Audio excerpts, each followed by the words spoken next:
This is majorly overdue, but I want to talk about the Nintendo Switch 2 for a moment.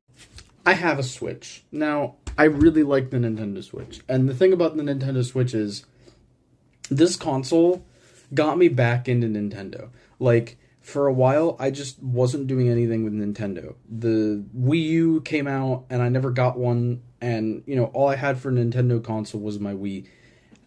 And, this was kind of back when I was in high school, and I had just gotten a PS3 around the time that the Wii U came out, which was right before PS4 came out, and I didn't get a PS4 till 2020. I didn't get my Nintendo Switch till 2022. But my point is, I kind of skipped out on Nintendo for a while there, and I didn't get a Switch when it first came out.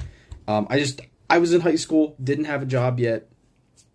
I wasn't going to go out and get one. And I kind of just put it off, and then Kirby and the Forgotten Land came out, and I was like, I really want to play that. And there were other games I wanted to play on the Switch as well, so I went in 2022, like February, I went and I got Nintendo Switch. And that really got me back into Nintendo. When the Nintendo Switch 2 was first revealed to us, I made a video kind of giving my thoughts, right?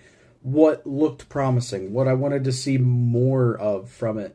And, it looked really promising. I really liked how the Nintendo Switch 2 looked.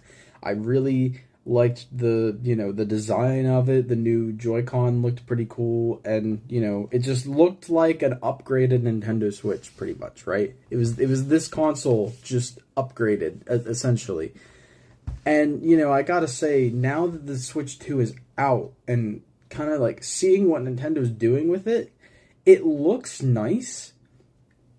But just as far as like their pricing on the games, and even just the pricing on the console, like, yeah, the Switch 2 is an upgrade, but is it really an upgrade that's worth $150 more? I don't necessarily believe so. Not only, like, the pricing of games and console and whatever, there's also some tactics that they're using that I just think is just really wrong, like, kind of scummy. Like, Kirby and the Forgotten Land got an expansion. They made the expansion content exclusive to the Switch 2 edition, which is just like, why? Okay, if you're going to make a Switch 2 edition, and you want to make some new content to kind of incentivize people to do the upgrade and all that stuff, get the better performance, and get some added content with it, that's cool, but why can't that added content also be added to the Switch 1 version just without the performance boost? Like, 10 or 20 bucks. I'd buy that expansion for the Switch 1 version in a heartbeat, but I can't because it's Switch 2 exclusive because they need incentives and leave everybody else in the dust.